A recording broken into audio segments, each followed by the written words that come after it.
In 1899, Varley offered to sell Whipp a second-hand reaping machine. Varley said that the machine was in another British town, Upton, and it had been newly bought the previous year itself, and had only been used to cut 50 or 60 acres. The reaping machine did not belong to Varley at that time.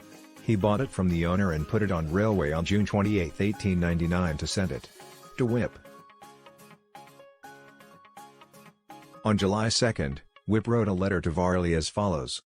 I have had a look at the self-binder you sent me, but it is not what I expected. It is a very old one, and has been mended, and you told me that it had only cut about 50 acres, and was practically new. I think you must never have seen it. It will be no use to me, as I don't care about old things, and especially machinery. Whipp returned the machine to Varley and moved the court for recovering the price. The court ruled the machine which was to be sold had never been seen by the buyer, and it was not the property of the seller at the time.